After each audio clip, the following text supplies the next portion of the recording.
Okay, welcome to the Say Hello to Your Therapist podcast. I'm Dr. Bethany Valenti. Join me as we say hello to Nicole Byrne, a licensed marriage and family therapist who specializes in working with people pleasing and burnout. In this episode, we discuss how to know if you're a people pleaser, exploring how being a people pleaser may or may not serve you after all, an approach to therapy called acceptance and commitment therapy, or ACT, and how being a parent adds another layer to everything. Nicole also shares her 5-point checklist for people pleasers on what makes a person in your life trustworthy. A quick note that the views we express in this episode are our own and are not a substitute for medical or mental health advice that you would receive from a professional who you have a relationship with. Don't forget to check out the show notes to learn more about Nicole and things we talked about, including the link to her blog post about the checklist I mentioned and her YouTube video on the same topic as well. Have a listen, and I hope you enjoy.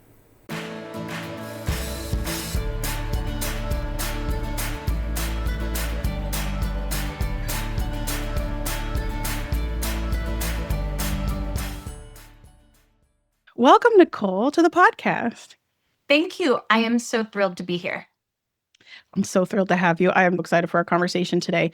Why don't you start out telling me what got you into therapy? Gosh, that's a great question. I have a lot of counselors and helpers in my family. So I think initially I was influenced by them. And I have, for example, a specific aunt, and she always felt like my safe place. And she has sort of some of the qualities of a counselor, and that really to me. And then the other piece is, I think I had really good luck. Well, my mom forced me into therapy. When I was a teenager, I was going through typical teenage stuff, and then she set up an appointment and then told me I had to go. And You're going. so you can imagine I was quite upset about that. Nevertheless, I had a great experience and it was supportive. And so that influenced me. And then the final piece I'll say is my parents have their own interesting dysfunction. It's their homeostasis. And I think as a child, I grew up almost like a translator. Like I can remember sitting at the dinner table, noticing their inability to understand one another. As I got older, I would sometimes sit at the table and almost have this practice. Kind of mediate. Yeah, like I think what she's saying is this, and I think what's happening is this. And so without wanting to, I was developing some of these skills of tracking and mirroring and empathizing. So I think those are the three big influential parts of my being a therapist. You were destined. You were bred for it. Yeah. Sort of honed into this. Yes, it's a part of me. It's not like it turns off. Yeah. I mean, it does to an extent, but most people that know me that I'm close to have that vibe from me. Yeah. Right. It's such a nuanced thing because like so many people are like, oh, are you analyzing me right now? And there are aspects of us that like we are not going to turn off all the time, but also like, no. I'm at the park with my kids. Like I'm a little distracted right now. Like I'm not gonna. Absolutely. So do you feel like what brought you to therapy was sort of like your big focus with some of your clients? Like, do you resonate with people pleasers? Oh, 100%. Yeah. Their stories connect with you, like they resonate with you? Oh, for sure. I'm a self-proclaimed recovering people pleaser. And I think I work with women who are really, really burnt out. And I think often those two go hand in hand because when we are constantly working to be helpful and accommodating and say yes to others, that in turn can lead to depletion and burnout. Yeah. I can relate to both of those. Absolutely.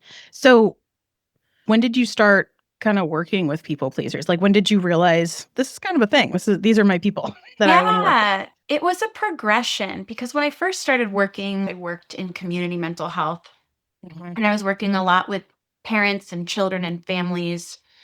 And so it was probably when I shifted into my private practice and I had all of this background in the educational mental health world and parenting and things like that. But I knew that that wasn't touching my heart for whatever reason. So as I started to see clients and I started to go through my own experiences and do my own work, I've done a lot of my own therapy and work. It it sort of just revealed itself in the clients that were coming to me and Mhm. the clients that I felt like, wow, we're really connecting and vibing. Yeah. They're experiencing transformation. Yeah.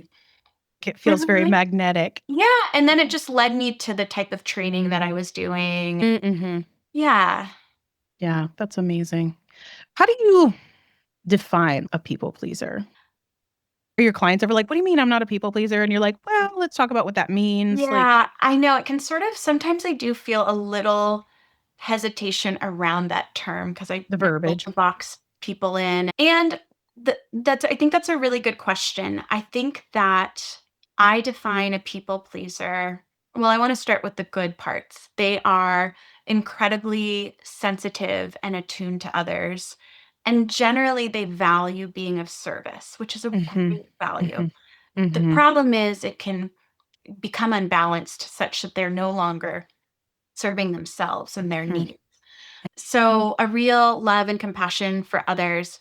But the real big pinpoint for me is that their compass, so to speak, for how to relate with people and what is a good and fulfilling relationship is based on people's dependence on them for being Mhm. helpful, people's Mhm. praise of them for being accommodating and flexible and Mhm. willing, Mhm. rather than their own ease in the relationship. So a lot of times it's Mhm. recognizing that, wow, like what I've been looking for, how I've been choosing, how I relate is based on just constantly seeking kind of, am I am I okay? Are they happy with Are we me? good? Are Yeah. we Yeah. good? Am I making things nice? Am I keeping the peace? Right? Mhm. Even Mhm. if it's at the cost of their own Mhm. distress inside or their Yeah. own exhaustion. Yeah. Oh, yeah, I definitely wanna come back to that. One of the things that came to mind, though, while you were talking was, did I do something wrong? Yeah. Was what I was sort of wondering if that's part of, did I do something wrong, or is it even, it doesn't even have to be that I did something wrong. Could it be something bad happened and I need to support, just like, even just like with my presence or like ability to fulfill needs, to be at the ready? Like, what can that look like, do you think?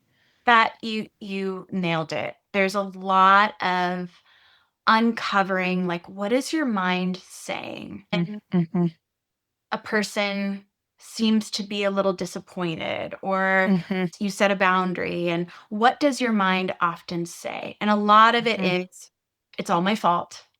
mhm, mhm, I've done something wrong. There's a real, like, a sense of responsibility that is too much, right? Like, mhm, that it's all on me, it's all my fault. mhm, I'm a bad person. I'm not worthy here mhm, unless this mhm, person is happy with me. mhm, mhm. Um, so that's when the overthinking can kick in, like scrutinizing what you said and did, and then Yeah, back and maybe over apologizing. yeah. How to Saying in fix it, fact, fix it. yeah, or like Yeah. it's kind of like the example I give is like someone you ask for some help. You ask Mhm, because you're really in need for, hey, could you carpool? Like, could you drop my kid off at school? And that feels mhm. really hard to do.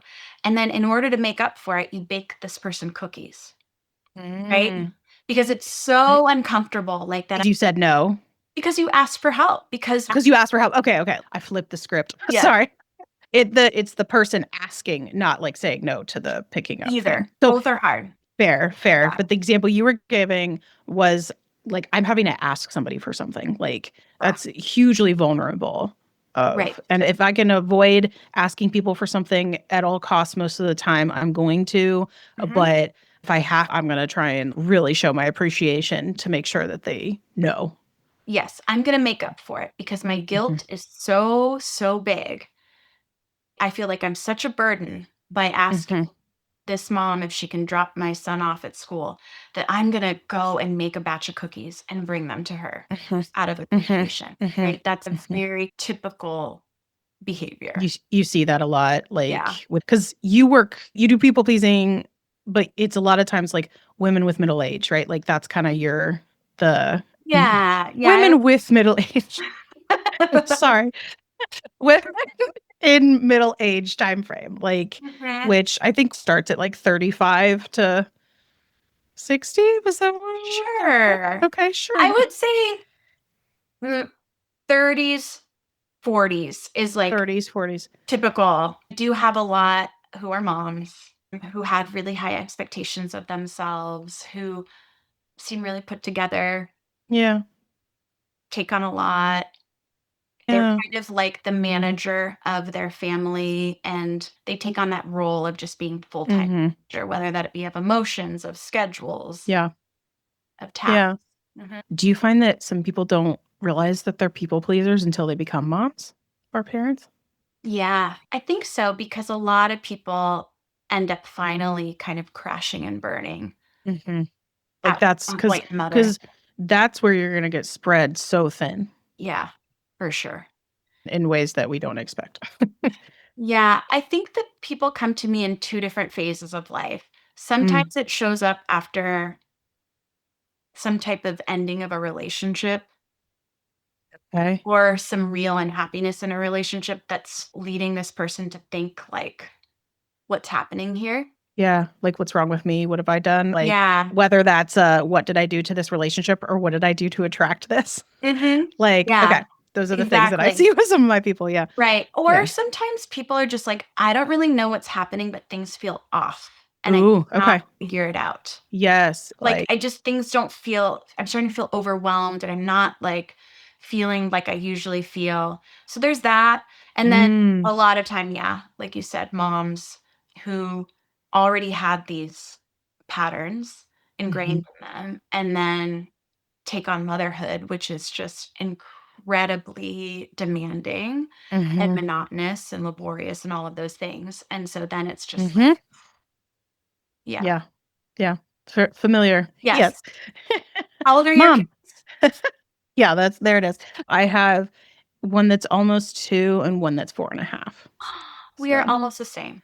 really? How old are Yeah. yours? I thought Yeah. yours were older. No, my son just turned 5 and Alright. my daughter is like 2 and a quarter. Oh my god. Yeah. Yeah. Yeah, I'm, right behind you in both of them. My Mhm. son was born March 18th, 21, and then she was end of November, 23. My son just turned 5 September 30th. Mhm, So he was born in 2020. And then my daughter turned 2 middle of July. So she's a mhm. 23 baby. Mhm. Mm, Yeah. so fun. Mhm. Cool. So that actually just the monotony that you just spoke to just struck a real nerve for me because I think that I would wonder if that would contribute to a sense of dissonance or discomfort when I like being of service to other people. I like filling needs, but I am really annoyed with those that are asking me or feeling like it's never enough. Speaking personally, sometimes will just feel like I just spent all morning with my kid, doing just about everything that he wanted, getting everything that he or she needed. And then Yeah. I'm just sitting here and they're still going, Mom, or crawling all over me in the moment that I'm trying to take a break. Not always, but it feels like those moments where you have given a lot, it still doesn't feel like enough. Yeah. That is so true of I experienced that too. A lot of my clients, I think that what happens when our default pattern is people pleasing is that because we're so focused on what others want and need from us and how others are Mhm, feeling, what gets lost is kind of this sense of what matters to me and what's meaningful to me. What are my mhm, mhm. values? And so you combine that with then being a mom, especially of little children that demand so much of us and where our focus is Mhm, so much on taking care of them and their needs, that sense of kind of loneliness or aimlessness or just feeling really just disconnected and unhappy can really show up. And Yeah. so I work primarily from an acceptance and commitment therapy perspective. Love. I'm a bit of a fan. Yeah. Yeah, Yeah. I love it too. Mhm, And mhm. so a lot of what we explore is what is meaningful, Yeah. their highest values are. And Yeah. that's looking at what is realistic within that? Mhm. Where are there ways Yes. you can be in alignment with those things? Mhm. Mhm. And Yeah. how like sometimes our um different points of our life, like our values can conflict with each other or like it just so for instance, like I like to think of especially with parenting like relationships being if relationships are a value of yours, then yeah, you are technically tending to relationships with your children. But that's not depending, I mean, on the individual because some that can be enough for somebody. And then there are some women whose identities are like no, I need to like really talk to somebody else about not children things. Like, Uh-huh. or get out of my house for a little bit. Or I think, most moms need that to a point. But like, if it's not, I need to connect with people separate from my children. And they're not getting that, but they're like, God, I spend time with people all the time and I'm tending to like relationships. Like, why does that not make like that? Right. It doesn't check the relationship box, I think is what I'm saying. Does that make sense? Correct. And so then it's like talking about the quality of the relationship and what in Mm-hmm. that relationship Mm-hmm. going to fill Mm-hmm. you, right? Yeah. Yeah. Yeah. Yeah. I feel like there's so many different ways we could go with that. And that's I know you also like will sometimes work with like people who are burnt out, people who are high achieving, but it is also possible to be a people pleaser who is also a high achiever and who is also very burnt out. Do you find that those intersect a lot in the work that you do? Yeah. No. It's pretty rare that it's just someone falls within one box One. or Mhm. the other. Most people feel exhausted when they are in these frequent patterns. I think another really important point to make when you asked about how does one identify themselves Yeah. in this is that there is a lot of focus on making others happy and all of these things and going back to the I'm bad or it's my fault part. One of the things that we often will tap into is how they are talking to themselves, Mhm. what the story is that they're telling themselves. Most of the time, people that are especially really high achieving, that really manage a ton, that are constantly, there's a lot of lack of kindness to themselves, Mhm. Mhm. Mhm. I find that right? too. Yeah. Like, Yeah. why didn't, oh, I messed that up, or why didn't I do Mhm. that? Or, kind of badgering themselves and judging Mhm. themselves. Mhm. And Mhm. when our mind is frequently in a place of self criticism and self judgment, that also wears on our energy and our nervous system, which leads Mhm. to more exhaustion and depletion. Mhm. Yeah. And that's it's always nice to be able to say, because I think, I'll even I've said to people before, we hear people say like breathe, like or take a deep breath or whatever, but there's actually like science behind some of this stuff. So for instance, like you were just describing, like we're not just telling you to be nice to yourself because that's what therapists do. We're Right. doing that because it makes sense. It for Yeah, other because reasons. Like your nervous system needs Mhm. like a gentle response to recover, to take pause. It's not going to necessarily get calmer if or helped if you come at it combatively. Right, if you're like, "Okay, I'm gonna take a deep breath," but meanwhile, I'm still, like, scrutinizing myself that I made that Mhm. mistake. Yeah, Mhm. it's like Incredibly aggravated. an incredibly aggravated deep breath, yes. I mean, another component of that self-compassion and self-kindness, which is a huge aspect to ACT Mhm. therapy, is Mhm. that at some point, people want to make some pivots in their life. Like they want to be better at asserting their needs. They want to Mhm. be better at setting boundaries. They want Mhm. to be better at thinking through, do I really want to do that? Because my knee jerk reaction is to say yes most of the time. And Mhm. in order to have all of our faculties to do that, we have to have a calmer nervous system because it's like Mm. building a whole new skill and it's really Mm. uncomfortable and really scary for most people. Yeah. And so the first step is often tackling like, how are we talking to ourselves? And let's Mhm. work on sort of building that muscle of self compassion and kindness and slowing Yeah. ourselves down so that then we can, when we're ready to start making some shifts, we can be Mhm. in a better place to do it. Yeah. Yeah. One of the things that I always loved about ACT was like it's not even necessarily that you need to like change all of your thoughts. It's just like how are you harnessing them? Mhm. Or like what are you doing with them when they come up? So the way Yes. I've often talked about that with clients is just like I don't really know if thoughts are good or bad all the time, but like is it helpful? Is it Right. nice? Is it like effective? And sometimes we need to feel like we can criticize ourselves. This is I literally think of like this one professor, Dr. Dragon, who like taught ACT in my program, and just like how she was like, sometimes you're going to call yourself an idiot, or you're going to call yourself da da da, or like sometimes you do need to have these different aspects of yourselves. Like, okay, let's talk about the mom. This is, I think she actually made this example, which was really good.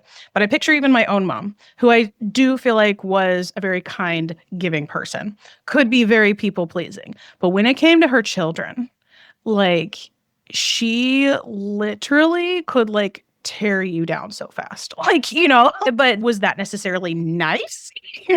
Probably not. But it was very protective of her children and got the point across of like, you don't speak to my children that way. You don't Uh-huh. on behalf of someone else, which is another thing that you could probably talk about with people pleasing, but not necessarily for yourself all the time, is what Right. I'm going for. Right. But like that we can't ever necessarily be 100% of everything all the time that we want to be, I think is what I sort of was going for there. Yeah. It's actually useful to be a little mean sometimes. Um, or like if we actually thought we were perfect all the time, maybe we wouldn't be the people we would want to be. So we're not even necessarily shooting for perfect thoughts to flow in and out of your mind, No, right? no, definitely not. Definitely not. And our anger a lot of the times is valid and Yeah. uh, Information. information. But, going back to the thoughts piece and harnessing the thoughts, one of my favorite Yeah. ways that I like to describe it to my clients is I think of our mind as a problem solving machine. It Hmm. is not a truth teller. Hmm. So, Yes. I love yeah. that. Yeah. I feel like that's like what I love about ACT and just this type of therapy is that it really is it's actually very positive framing. Like Yeah. our brains are like just really, really good at what it's doing. And so we just have to help it sometimes to like slow down because it's gonna go really, really fast at what it's used to doing too. Does that Right. make sense? Yeah. I think people feel a lot of relief when they're like, oh, its job is to problem solve. And a lot of times the mind wants to problem solve us away from our suffering and towards something like problem solving or making It's things natural. better, Yep. right? Yeah. That is what the mind is designed for. And Hmm. sometimes it's useful and sometimes it's not. And so, when I say to people, it's not a truth teller, Hmm. it's like, "Oh, okay, so the more that I can start noticing and catching what my mind says, the more I Hmm. have a little choice around, is that helpful? Does that align Yeah. with my values?" Certain things that the mind says regularly, like, "Why do we think your mind does that?" Like, there is a way that that's Mm. been protective or helpful to Yes. you. Like, your mind Yes. thinks it's helpful. Yeah. And Yeah. now let's talk about what the cost on you is. Yeah. Like you saw it somewhere, You like heard it. you heard it, Mhm. Yeah. used it, and it has been effective, like, and Yeah. now it's not. So, most of us, it's sort of like if you think of like our mind, all of our thoughts are like actors on a stage. Mhm. I love Most this of us, analogy. Yes. they want, like when we're ruminating or obsessively thinking, we want to go and Mhm. take those actors and just shove them off the Yep. stage. So it's like, gosh, I hate that I can't stop thinking about this. Mhm. Right. Mhm. But really, we know that that doesn't unfortunately work long term. So I like to Yeah. tell my clients, like, imagine you have a spotlight, right? And Mm. you could be in charge of like, if that thought pattern is going to lead you to over apologize and then burn yourself out and do the things Mhm. that you're doing or whatever, Mhm. like we Mhm. can change our spotlight of attention elsewhere. Mhm. Right. Mhm. So, yeah, Yeah. ACT is full of metaphors. It's full of Yes. really beautiful reframes. Yes. I Yeah. find that it makes a lot of sense for people. I love it. I love it so much. You've mentioned the over apologizing, and I would love to come back to this. One of the things I've said to clients is kind of like this idea of like, because what I do talk about with my clients is if a value for you is kindness, or if it is important to be kindness, you can be kind while also not giving too much of yourself, right? Like, and we can find that line of like, yeah, you can still say yes to people, but also reflect on whether or not you're giving too much of yourself in this moment. Will that ultimately cost you later if you shove one more activity in there because someone asked you to help them out with something? Right. Even though you technically could do it. Mhm. The reason I say that is that sometimes when an example of that is you still want to apologize. You still feel pulled to apologize. And it's not necessarily feeling like you have to apologize, like stop Right. apologizing, because I feel like apologies are really meaningful. I think that taking responsibility for something is really helpful. And if nobody apologized, if it's like, well, I'm not going to apologize, then it's the over part. Right. And I think that's the part that would be great to just kind of like just erase that over apologizing out. So, what I've said to people, I read somewhere one time that, and I've tried this myself in life and I really, really like it, is I have said to clients, where you often want to say sorry, if you say thank you instead, Mm. that actually conveys just as much meaning and connection. And it's more of a gratitude and appreciation direction. Like, so you're acknowledging something in someone else that they've done for you or whatever that is. So thank you for waiting for me instead of sorry I was late. Right. Thank you for listening instead of I'm sorry I'm talking so much. Or and it is possible to say both of those things, but only ever being like, God, I'm so sorry all the time is not always ideal. The other thing I say for people who have a really hard time with apologizing is please don't say it more than twice. Like, That's a nice rule that people can follow. it helps me mentally, and I feel Uh-huh. like I can explain it to people because sometimes I understand we feel like we need to say sorry more than once because you want to make sure that the person like understood it. I think when we've all been a little bit mad at somebody, like sometimes we don't take in the first apology. Yeah. And so I can understand how if someone's like, no, I really just want you to know I'm sorry. But especially if it's for something simple, like I'm so sorry I asked you to help me get like something from the top shelf of the grocery store. You know what I mean? That's another thank you moment. But can you like please help me? And being able to say like, so sorry to interrupt. Do you mind? Da da da da. Like, okay, thank you. Sorry, I didn't want to interrupt. But you don't need to like say sorry the entire way there, the entire way back. I've seen people do that. Yes. Like, I think that too is enough to make sure that you are hopefully heard and you're connecting that sentiment, you're communicating it without, again, giving too much of yourself. So I feel like it's a way to be in alignment with that value without overextending, without leading into that over part. What do you think? Yeah, I agree. I think that's especially useful for someone who does it a lot. I Uh-huh. would even go as far as to say the goal would be only to apologize if you've done something wrong. Mm-hmm. Mm-hmm. Because I do say, let's define an apology. It's if you've actually Oh, done something yes. wrong. And Mm-hmm. otherwise, asking for a favor or making a request or asking for help, that's not wrong. And so I do like offering some replacements. You can Mhm. acknowledge appreciation. Yes. You can thank someone for their patience. You can, Mm-hmm. right? But I think that a lot of the times I'll ask people, like, what are you feeling when you apologize? Right? Mm-hmm. Most of the time it's like, oh, I'm so uncomfortable. I'm so anxious. And it's like this way of trying to manage their anxiety, Yeah. showing up, being visible, and saying, Mm-hmm. I would like this from you. When I picture it in my mind, I picture the I'm sorry, like that very like hollow and jittery and kind of cold, like because there's such a tension there, I think. And then replacing it with like the gratitude or, the other stuff like that you were mentioning feels full and warm to me. Just the way I picture it, you're taking up space instead of trying to make yourself smaller as Yes, well. absolutely. I agree. The kindness value, one thing that I like to add is we often think about our values as it relates to how we're showing up for others. But a lot of the times I'll Hmm. say, what about kindness for yourself? Hmm. Hmm. You have the skill. Let's redirect it. Yes. That's what So I'm. you matter too. And Hmm. what's Hmm. kind is that both things can be true, that you care about being respectful when you ask for something or make a request, and you're very considerate of others. And what's also kind is to check in with what you need and to feel okay asking for that or, Hmm. whatever it might Hmm. be. Hmm. So, because a lot of the times when we're exploring values, especially for my clients that are so other focused, there's a lot of forgetfulness around how am I applying that to myself? Mm-hmm. Mm-hmm. Yeah. One of the questions that I would have is there kind of a distinction between a people pleaser and someone who just has a hard time saying no just in general? Like, or are they always the same? Because I think I didn't necessarily identify as a people pleaser until I was starting to kind of like relate to some of the content I was seeing out there, but specifically because I have been kind of mean and hurtful to people in my emotional moments, right?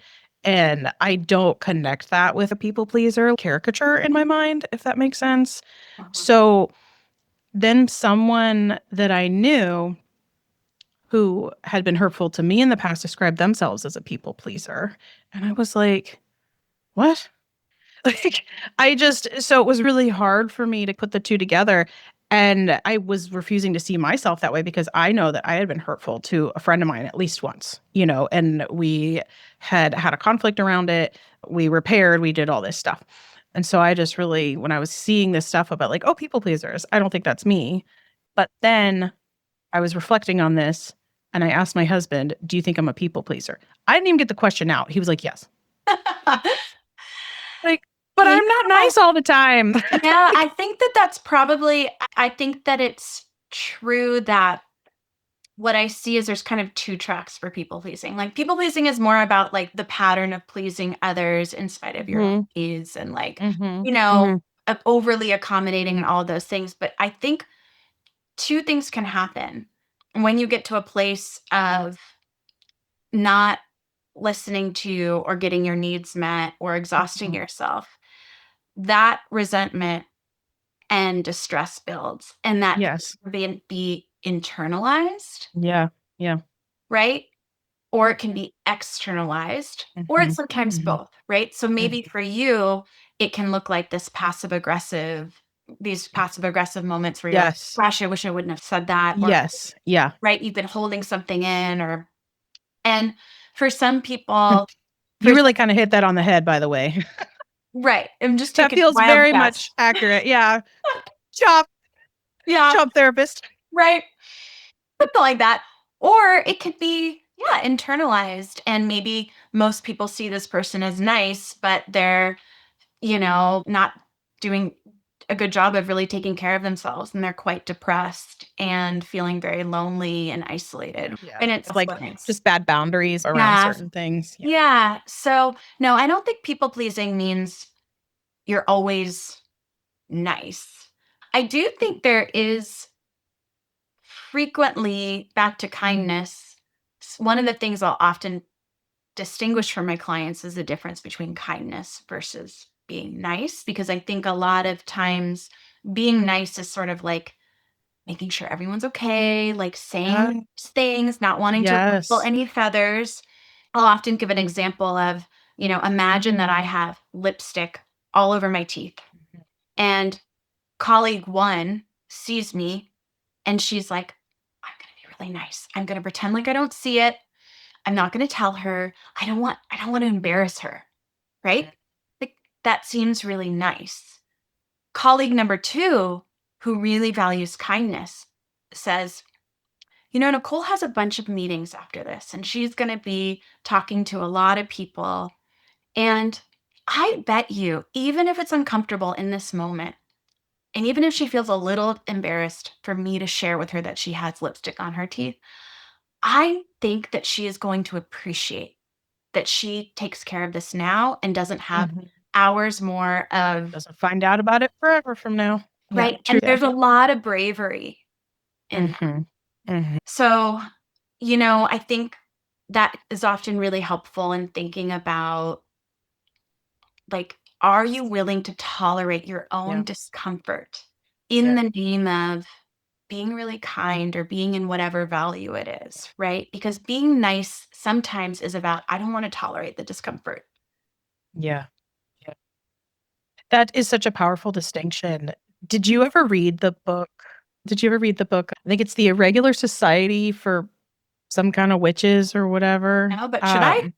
It's super cute. Yeah. Okay. Did you read House of the Cerulean Sea at all? No. No, they kind of are similar. Okay. Like, they're cozy fantasy, so kind of fantasy adjacent. So, like, Okay. not super deep fantasy, like reading Lord of the Rings. Okay. I'm a reader. I don't know if you can tell. Uh-huh. But Love that. uh, essentially, there's this theme in the Witches one where this woman has, like, kind of grown up without parents. I think she was an orphan, but she was very isolated and just felt very much like a lot of her caretakers were not always there for her, and they kind of rotated out. And she kind of like draws this distinction with multiple people in her life. Some people are good and some people are kind. And I think it's kind of using a little bit of different words, but it's speaking to like what you're speaking to, right?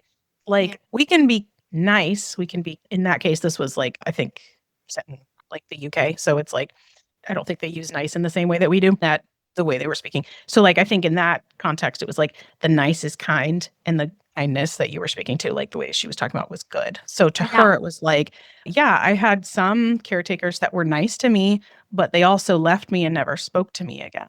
You know what I mean? So sometimes that nice also sounds very hollow, at Yeah. the same. Or Yeah. how some people are like, you said the thing that was nice, but did you follow through with it? Like, Right. that's Right. sometimes the kindness that is Yeah. more than just nice, right? Like, Yeah. oh, I'm here for you anytime. You just let me know. But then, like, you reach out and then they're not there. And Correct. that's super reinforcing to someone who is people pleasing and anxious about reaching out, Yeah. right? For sure. For sure. Yeah. That hollowness, I think of that because a lot of what comes up for people pleasers is this desire to be more authentic. Mm-hmm. Right? And I do think Yeah. there is something, related to like, yeah, this does feel hollow or shallow, and I want to be more authentic. I was just having this conversation with one of my clients about a colleague that asked her for some feedback. And she was like, my inclination is just to be like, it was fine, Mm, you know, even though that's not really her truth. And it was sort of like, are you willing to tolerate the discomfort of giving her some honest feedback that's actually going to help her and serve her. And there's a way to be kind and to be respectful in that, right? And so that was like, yeah, I want to be more authentic. It's like you don't trust in people as much when it doesn't feel like someone's being fully authentic. And being yeah. authentic means sometimes saying the hard things. So, Yeah. yeah. Do you ever find that the people that you work with are really taking a stand? It's really just like the simplest thing. Yeah. Like, Yeah. It's like the I, simplest things that are the hardest I things. said, not right now. Yeah. Seriously. Well, or the Yeah. simplest thing of like, I don't know. Which, Mm-hmm. in response to, "Hey, can you do this thing?" or "Hey, can you come here?" Whatever Mm-hmm. it is, when Mm-hmm. the Mm-hmm. default is, "Yeah, sure." Mm-hmm. But the simplest thing sometimes is, "I don't know. I need to think about that. Let me get Yeah. back to you." Let me check. Yeah. Absolutely. Like I said, there's so many different ways we can go with this. No. So It's much to talk about. so if there is someone, so there's people who like may not see themselves as people pleasers or have confusion around like what that means. So we touched on that. Like, you described yourself at the beginning as a recovering people pleaser.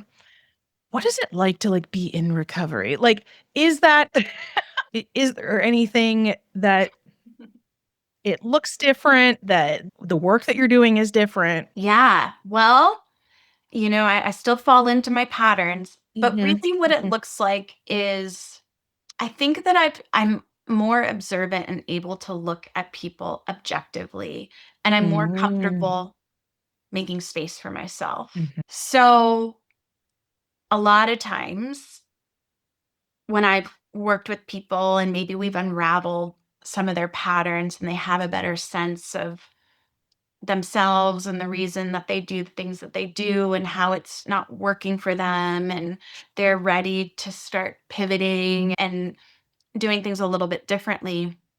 Sometimes a lot of the relationships that they have had have been really lopsided, right? Mhm. Where Yes. they give and they give and they give, and, Mhm. they get really resentful because then they ask for one thing or whatever it is, and they're not feeling like they're getting much in return. Yeah. They don't feel really seen and known. Like, gosh, I'm Mhm. so curious and I'm always so helpful and I want to like, but they don't receive that in turn. So then it starts to become, well, how do I start to engage in and develop relationships with people in such a way that feels more fulfilling, feels more balanced, feels more reciprocated? How do I know that like someone is trustworthy? Right. Mhm. And so, one of it's been sort of in part through my ACT training and in part through my own work with clients that I will give them a little bit of like a 5-point checklist. Uh, Mm. here are traits. Here are 5 traits that I want you to look out for. And there's also ways Mm. they need to be showing up in order to determine those traits. Okay. Ooh. Like what? Yeah.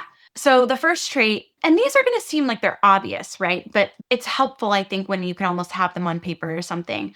The first is considerate. Mhm. So they respect your needs. There's no guilt tripping you Mhm. when you express a preference or say no to something. There isn't a way in which they make you feel like you are demanding or selfish. Even if they're feeling disappointed, you're Mhm. not punishing you for it, Right. Like right? that someone being expressing disappointment is different than like guilting you. Right. Like, yeah. Exactly. Exactly. Mhm. Part of the work is actually Trying to saying, distinguish between those things. well, it's actually So saying, hard. they're right to feel disappointed. If this person Yep. really likes you and was really looking forward to Mm. hanging out with you, and now for whatever reason you're not able to, it's okay for them to feel disappointed. Mhm. Mhm. That's Mhm. legitimate. Yeah. We are meant to feel like our feelings are data and they're important. And that disappointment is basically saying, I really liked this person I was really looking forward to this, and now we're not Mhm. doing it. Mhm. And a considerate person is not going to put that on them in this really Mhm. kind of guilt trippy way. Mhm. But part of what I will often tell my clients is, in order to actually notice if someone is considerate, you also have to be willing to be showing up more honestly, meaning you need to say no to things if you really don't want to do them. You Yeah. need to show up and share your preference if you Mhm. have one, Mhm. right? Because Mhm. how the person responds, you will get to see, how is this person considering me when I show Mhm. up in these ways. Mhm. A lot Mhm. of times, most of my people pleasers, it's like they don't even let that happen because they're just Yeah. sort of Yeah. overcorrecting and showing up and taking care Yeah. of. I noticed in myself and in other people when I was a little more so when I was younger. I really have tried to break myself of this habit. If I felt like I was talking too much, it wasn't that I was like over apologizing for like, oh, like I'm so sorry I'm talking so much. I would like be sharing something and I didn't want to seem like I was complaining. I didn't want to seem like I was like burdening. So oftentimes I would frame it at the end, and it's so funny to talk about it because it feels kind of almost like it's not an emotional manipulation because I genuinely wanted to say it to like give people an out, but I always was like, it's fine though. Like at the end, have you ever heard that or people like do that? Right. Or Just let me minimize my experience. yeah, sort of just And like minimize it or package it up so that if you all want to move on from it, I totally gave you that out. yeah, And sometimes that was also, sometimes it was it's fine though, like I really don't want to keep talking about it right now. But a lot of the time it was, it's fine though, like because I don't want to burden you and I would rather have the reassurance from you to like keep talking about it. It was kind of like a window as to whether or not they can ask follow-up questions or they can move on. And the times where I would have preferred the follow-up questions or maybe needed the follow-up questions, I didn't get what I needed, right? yeah. And so I think it's one of those, it turned into a very dangerous game to play. You know what I mean? Of like, are you really asking for it? Is it fine? Is it really? Like, I think I really got called out for it a lot in grad school. People would be like, it's not though. Uh, I had enough therapists around me who were like, it's not fine though. what do you And I'm think you were scared of that made um, I said it's fine though? kind of like the burdening or sounding like I was complaining too much, talking too much. Like, yeah, A no. lot of too much. That comes up a Yeah, lot. just too much. Yeah. Did you? Okay, and I don't know if your kids are watching it or not. My nieces are. I've tried to get my kids to watch this kind of Kpop Demon Hunters. I have heard about this, but no. I'm going to have to talk about this with somebody on this podcast at some point. Is But it it's good? very, Watch it. it's worth a watch. I Okay. think it does some really great stuff, therapeutic, like just emotionally. At one point, I watched it with one of my friends who's also a therapist. And at one point, they're saying something at the beginning, and I turned to her and I was like, oh, so we're really going with the Frozen approach here. She was like, oh, yeah, conceal, don't feel. And so it really is sort of that similar message of like, if you're trying to hide it and you're trying to shove it down, it's going to grow and it's going to get bigger and bigger and all of Right. that. There's a character in there there's a moment where people are kind of being like, all of their insecurities are like, it's toward the end, like the bad guys are kind of taking over. And when she gets taken over, the thought that goes through her head is, you're too much and not enough. And that just hits me in like a whole other human level. And I feel like I've talked with clients about, again, I worked with like college students. Did you ever watch Encanto with your kids? Or did you? So we are just recently getting Disney, so we're catching up. That's okay. That's all right. Totally get that. I feel like so far I'm like 0 for whatever 4. That's or so 5. sorry. These references. Go watch Encanto. Go watch Encanto. Like the stuff on like the generational trauma and like the people pleasing and like the shifting for expectations, like that one. Even if there's this song called Surface Pressure, and I've like literally unpacked this song with multiple clients. Like it's just like this idea that you're under pressure to meet all the needs of everyone everywhere. And that you kind of can't say no to take care of yourself. Right. That's literally the message of the song. And so I would wonder if some of your mom clients have heard it. That's resonate with them. Yeah. For sure. We talk about the pressure, feeling like pressure cooks her. And that's where the reactivity can be, where it's like you're not nice and you are right. Because anyone that's under that kind of pressure, it's going to bubble over. Absolutely. Yes. And it touches on some of the themes that you were talking about earlier. Like I literally can just pull out lines from memory from this song. Give it to your sister. Your sister's older. Give her all the heavy things we can't shoulder.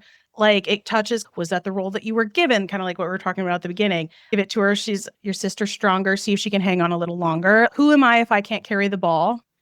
Right. No mistakes, no pressure. You've almost identified. It's like, well, who am I if I'm not helpful, if I'm not someone that's always sort of being selfless? Yes. Right. Yep. Yeah. Music is amazing. It is. How it can bring all of this up. And, going back to the list. Fine. Well, not so much list, but even going back to, we can go through this fast. But even going back to the it's fine. Yeah.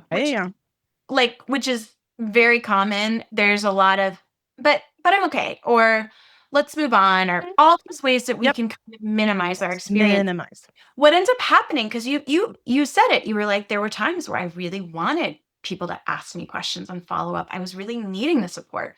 And I said, it's fine. And people didn't do it. And a lot of times what I'll say is, we need to really think about your part in this and how you're showing up, which is reinforcing kind of this story that you aren't good enough, or you don't deserve to have people like really help you, or that really like it is just all on you to shoulder. Or you want to look like you have it all together, but like in the meantime, you're missing out on what you could have. So it's to frame it maybe to a people pleaser. I've said it nicer than this, but that in some ways, like you're kind of preemptively robbing not everybody, because not everybody's going to be that person for you or be your support system. And that's like the distinction that I make with people sometimes of like, it's okay to pick your people. You can choose who to open up to and when.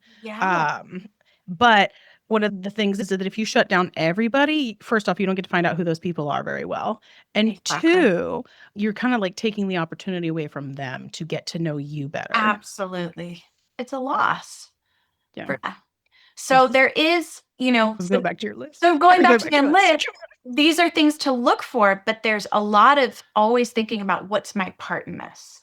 Yes. Right? Ooh, yeah. So the second is sincerity, which is basically like my words and my actions match. right?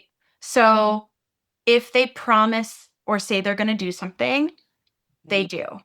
If they can't, they communicate it, right? But a lot of times, I think that for a lot of my clients, when they interact with someone that's really sincere, they notice that their nervous system really relaxes because they've gotten so skillful at mind reading and investigating. And, a lot, if they're in sort of some of these relationships with people that aren't as trustworthy, that are sort of takers of their health and whatnot, there is a lot of experiences of sort of them not being sincere. And then my clients feeling like there's something off that I just don't get it. And then they go to this place of overthinking every interaction and what to do and how to happen. So sincerity, right? You can really feel it when someone really, their words and their actions match. So that's really important. And the next is responsible. So pretty self-explanatory, but it really is a big deal. Like it's really noticing someone takes ownership of their mistakes in a real mature way. So huge. It's not like I did this Yes. or gaslighting or deflecting or blaming. It's really like, hey, I really messed up there. That's on me. And again, for my clients, there's this tendency to want to step in and overcorrect for people, right? Or to say like, oh, it's okay, or Reassure. or to think about maybe why it might be their fault. And or even, going back to apologizing, sometimes when they didn't do anything wrong, they end up in a position of apologizing just to keep peace. And the person on the other end hasn't taken any responsibility. They've just blamed or gaslit them or whatever. So responsibility is huge. These kind of overlap, but the fourth one is reliable. So there's some overlap between sincerity and reliability. So it's kind of a similar thing. Like they follow through with what they say. If they say you do something, you just know when someone is reliable. Yeah. And like more often than not, because everyone has like something come up, or if like your mom's and like, I think we all got to be flexible when we're moms, like in the middle of life and stuff. And if we're noticing that like this is an ongoing pattern with someone that they're not showing up. Sure. And I think, again, it's not about perfection. It's about even if someone says they're going to do something and then something comes up, like how are they communicating that to you? Yes.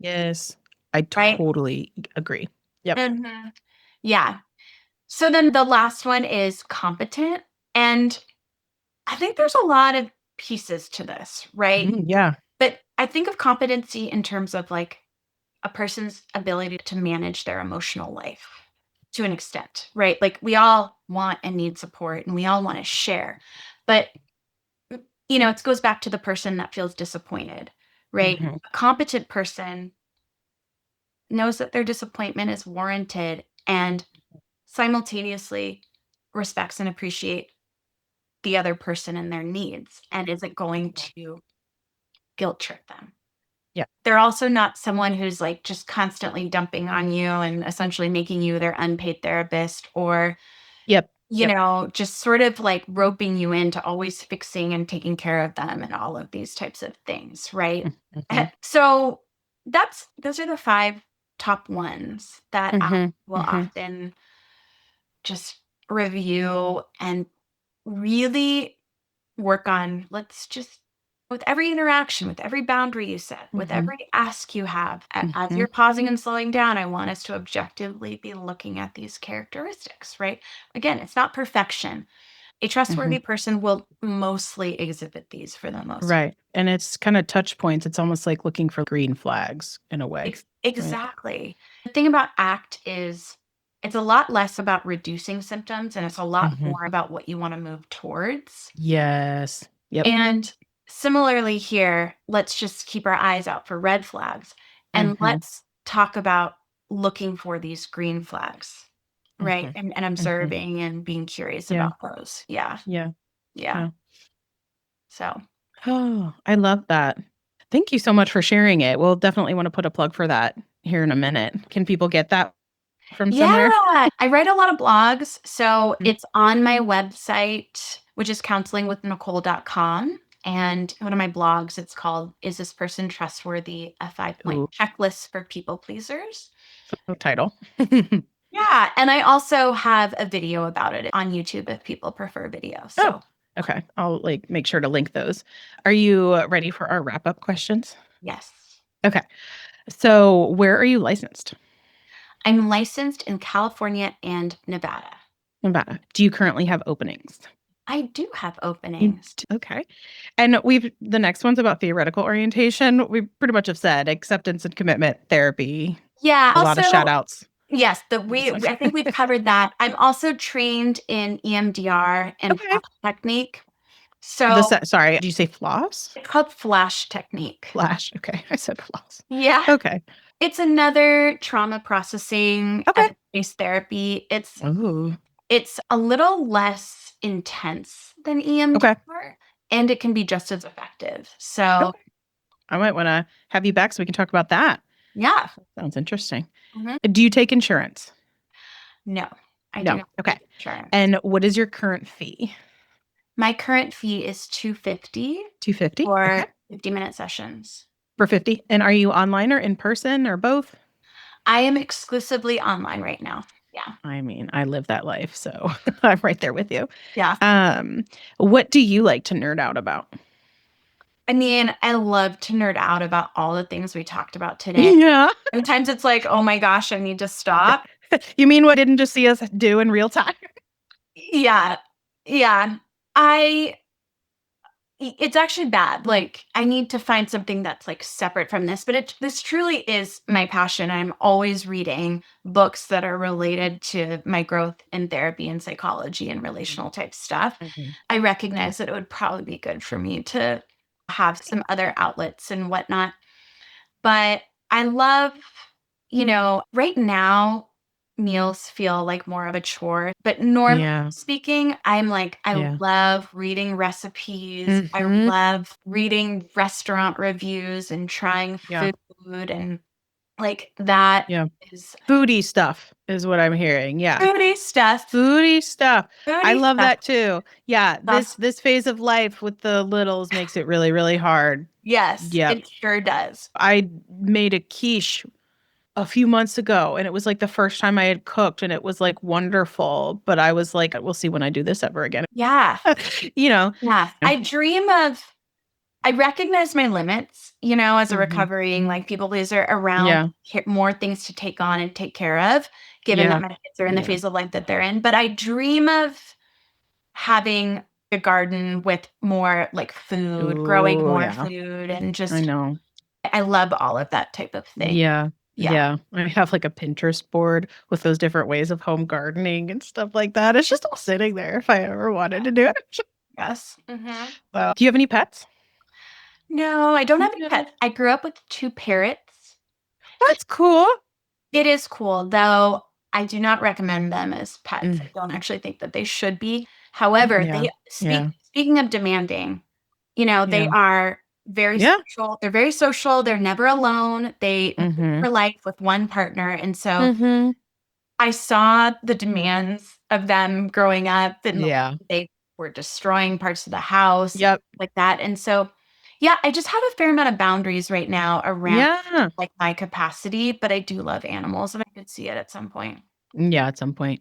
But knowing like not now can also be sometime later. What do you find comforting? Oh, I mean, I cherish my friendships. Um, Mm. and I have a cousin we call each other like sister cousins.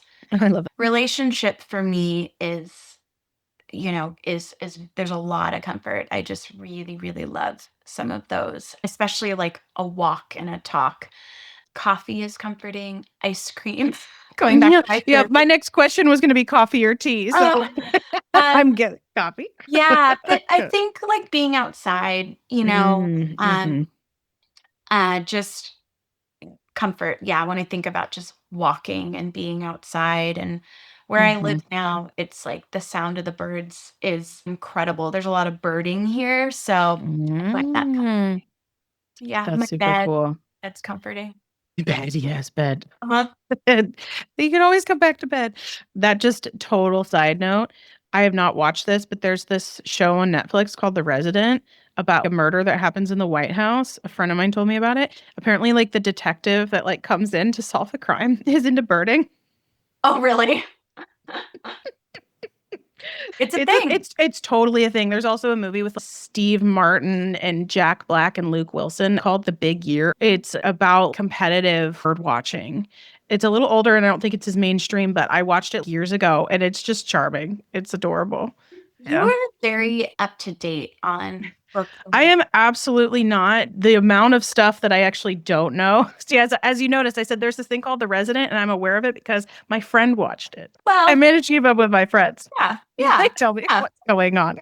Mm-hmm. That same friend is the one who got me to watch Kpop Demon Hunters. Got it. And my nieces love it, so that actually did me a favor for that. What is your favorite skill to give a client? That's really hard. Mhm. Going back to the mind as a problem-solving machine versus Yeah. being a truth teller, I think that the skill of in ACT, we call it diffusion, Mhm. which is the ability to catch and notice what your mind is saying so that you Mhm. have more almost like oxygen between yourself and your mind so that you have more agency Yeah. to choose. More space. Yeah. More That's space. what I'll do. That is Mhm. one of my favorite Mhm. skills. And with that comes the self-kindness and how we can start to talk to ourselves. Yeah. And so much you can Yeah. build on. Yeah. Because you're right. The diffusion is the idea that we're also like the defusing is because we are fused to potentially certain narratives, certain Yes. thoughts that might come with additional messages and sensory. So it's not just like just calling yourself stupid or worrying about like people being mad at you or something like that. There's often like we have like something that's like fused to that, right? Is that kind of a helpful way to sort of describe that? I don't know. Yeah, I don't like I think I'm trying to simplify it. it's possible you're adding in a way that I hadn't thought about. I think that what you're saying, there's a lot of truth to it. And the way that I usually think about fusion is it feels like your truth, right? Yeah. You're so fused to Yeah. I'm stupid, for example, Mhm. that, you feel the emotion that comes with that. Mhm. You Mhm. act in a way that sort of comes with Yes. the filter of I am Yeah. stupid. Yeah. Just It comes with a because connotation is Yeah. what I was going Yeah. for. Like there's Yeah. some sort of there it's loaded. It's not like, oh, I'm stupid. Like it's you're so stupid. Yeah. Like the thought isn't running through your head like real quick. It is like using a tone. Like It's becoming your reality. yeah. Yeah. Yeah. And you're creating your reality in that way. It's Right. kind of And when good. you're fused to it, you're not like observing it as a thought. Mhm. It's like Yeah. our mind is constantly, and the next thing you know, you're just sort of lost in Mhm. whatever Yeah. Yeah. those thoughts are Absolutely. without actually like, oh, my mind is saying that I am stupid. Yeah. I'm stupid. Yes. Yeah. And like I know so it might resonate with people who like the word internalized, like to be able to say like it's like kind of fused to you in that way. You've like internalized it. It's Yeah. started that I way. think it's a way to put it. Yeah. What would you say is your least favorite misconception about mental health work people have? What's your pet peeve around Biggest misconception. This is a great question. it? I think a lot of the times, like when I do consultations with people, Mhm.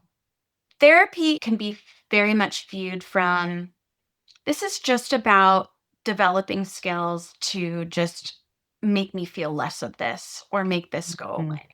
Mhm. Right.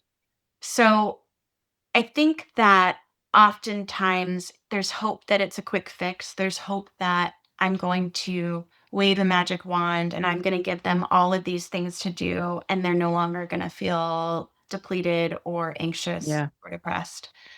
And I guess it's partially because I come from an ACT perspective, Right, right. that most of the time people come in talking about all of their problems that they want to get rid of. Mhm. And therapy really does actually support that. But Mhm. from the way I work, it's really, I see therapy as a transformation towards more of how you want to feel, how you'd like to show up, that it's not just we're going to be doing all of these things and your anxiety is going to reduce and your depression is going to reduce, and that's very medical, right?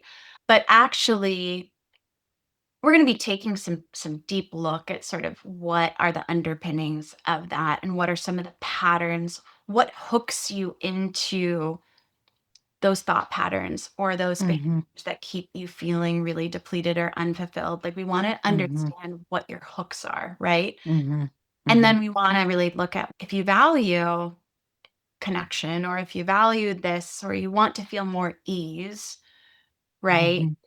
How do we want, like, what are some ways to take action in order to get there? So it's work and it's also uncomfortable and there has to be a willingness for that. Absolutely. So Yeah. Where can people find you if they want to learn more about you or work with you? well, the best place to find me is my website, which is counselingwithnicole.com. And I also, so then I've got, my blogs on there, and there's also a link to my YouTube. And I think, my YouTube is, I think my handle is Nicole Byrne -LMFT. Okay. So there's the main places that you can find me. Awesome. And Nicole Byrne, Byrne, Yes. correct?